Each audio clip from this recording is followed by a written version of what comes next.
You're listening to the Weekend Sport Podcast with Jason Pine from News Talk ZB. Haupai Puha, number one in Oceania, is with us. And Haupai, first of all, I've got a lot of questions for you about the year you've had, but how much are you looking forward to coming home and competing on home soil? Hamilton is always top of the list for me, playing in front of a home crowd. I'm stoked. I can't wait. It's been a big year for you, a landmark year in many ways. We spoke to you, I think, right at the start of the year when you earned your PDC Tour card. Can you tell us what the first 6 months of the year have been like for you? It's been tough at times. It's been my family's been here in New Zealand, so I've been over there in the deep end by myself. So at times it is lonely, but I'm over there. I'm a trailblazer. I'm soaking it all up. I'm one of the professionals in the room. So I've been working hard. I've been grinding away, treating it as a job. Some of the results haven't really been going my way, but I've been getting better and better every time. I'm back home now after 6 months. So it's been good to catch up with the family. We've been on a bit of a holiday the last couple of weeks, and the last couple of days I've been back on the board. 2 weeks off, and it's felt like it feels like I haven't thrown a dart for like months. So been doing 2 sessions a day, trying to get back in the swing of things, and enjoying all of it. I guess we all just assume it's a glamorous life, don't we? But that must have been hard, being away from your family for 6 months. How have you gone about dealing with that? What strategies have you used? Well, we're lucky with this day and age of technology, we can have video calls. So video calls twice a day in the morning. In the morning, New Zealand morning, I would ring before the kids go to school, and then obviously before bedtime. So and to be fair, it's probably I speak more to the kids while I was away than when I'm actually at home. So that's a big plus having devices like this. At the same time, it's not just my goal. It's a family goal. It's our goal. So I'm over there trying to make a better life for us. So trying to get off the tools, trying to get off the roofs, and make something of it. Well, you're making the steps towards that, mate. It's awesome to see. So tell us about the week to week of being a professional in the darts room. Do you still have the pinch me moments, or do you feel, look, I do belong here now? To be fair, I always thought I belonged. Everyone asked me who's my favourite player, and I still do say Gary Anderson until he's at the Oki with me, and then But when you walk into the room, it's hard to have the same mindset. Like in New Zealand, I'd walk into a room and feel like I'm a good chance of winning. But when you walk into the room over there and you look to the left and there's Michael Van Gerwen, and I look to the right and there's Luke Littler and Humphreys and Peter Wright, that is the tough part. And it's, even though the halls are packed with people, it's still, I'm still over there by myself, so it's relatively lonely at the same time. Just grinding away and small steps to get better and better, and it is working. We all can't be Luke Littler and win everything that we look at when we first get there, but as much as we want to be. He's just burst onto the scene, hasn't he? I want to ask you a bit about him in a second, but something you said there about, looking to your left and seeing Michael Van Gerwen, looking to your right and seeing Luke Littler, whoever it might be, but you still feel, there's no, I guess, psychological being overawed by this. You're still like, well, I'm here too, it's just me, and my 3 darts on the board against that bloke. Yeah, to be fair, when I do play against those types of guys, you know what you're in for, so you have to play good.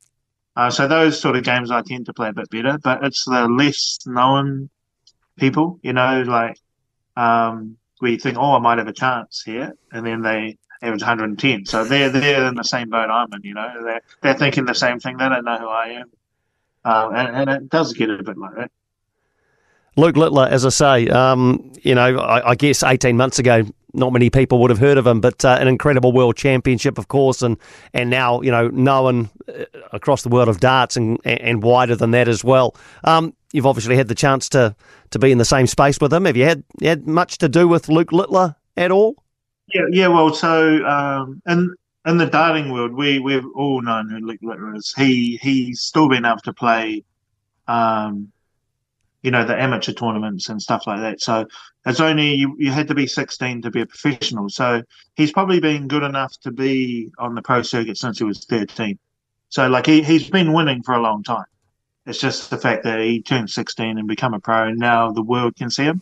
We already knew who he was. He beat us. He beat us up online like many a time. So we we didn't think he was going to have that much of an impact, which is it's been good. Like it's throughout the board, with dart sales, accessories, boards, just the hyper darts. He's brought a lot of hype to our sport, which is good. And the money's gone up everywhere. So he's been awesome for the game. Playing week in, week out like you have been, where have you seen the big improvements in your game? Well, numbers don't lie. The averages, everything's on Dart Connect now. So the averages, pretty much. Even just mindset practice, like just seeing it going. Like I practice really, really good. Like half the time my good game never comes out, and it's just a matter of time. Hopefully it's going to be one of the next two World Series. So you can put it all together. You can hit the numbers in practice. What does it take to then convert that into doing that on the really big stages? Just doing it more and more, getting used to it. They the top guys are in front of thousands of people like every week.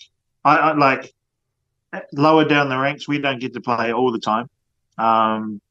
So they're playing week in, week out. We're practicing. You have to qualify.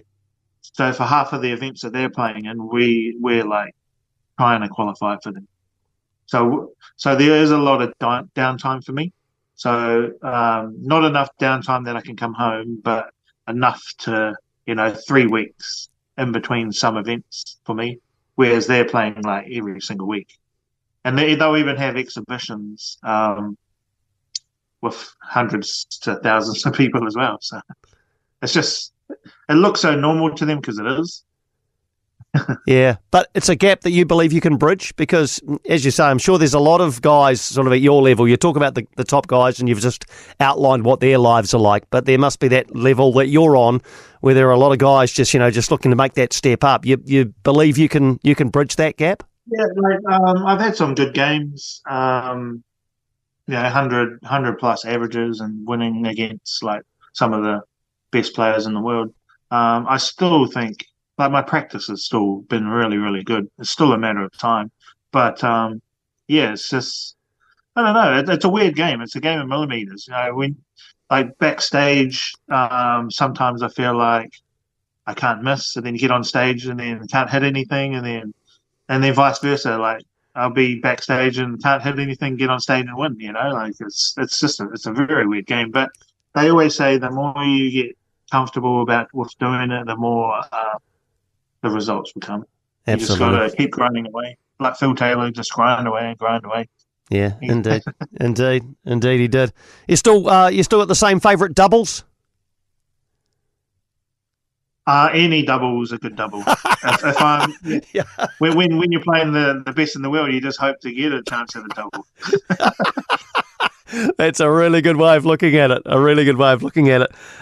So just to finish back home in Hamilton, it's you must love that home crowd. I mean, we obviously watch it on television, all of these big events around the place, but to get the chance to see the likes of yourself and the other players I mentioned before up close, you must get a real energy from a home crowd, do you? Yeah, it'll be good to not get booed and then not get whistled at this time. So I'm looking forward to that. the European crowds, they're something else, Is that right? They let you have it?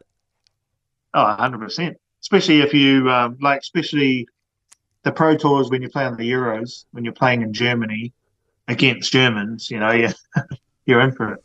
Amazing. And just to confirm, you do get used to it. Like it is tough when you listen back to it. You're like, oh my god, that's really bad. But it's part of the game now. You got to have a thick skin now. Absolutely. And just to confirm the tour card, so to retain that, what do you have to do to retain your tour card?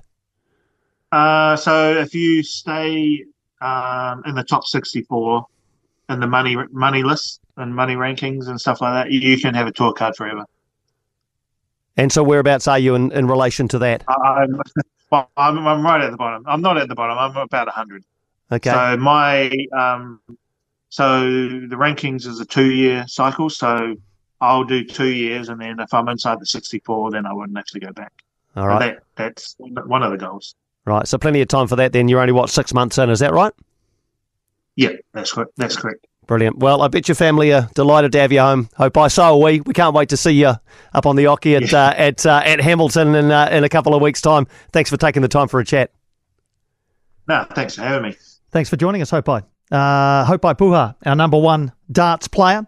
Not a couple of weeks, this coming week, Friday, Saturday at Globox Arena in Hamilton. The New Zealand Darts Masters. Still some tickets available, I understand. For more from Weekend Sport with Jason Pine, listen live to News Talk ZB weekends from midday or follow the podcast on iHeartRadio.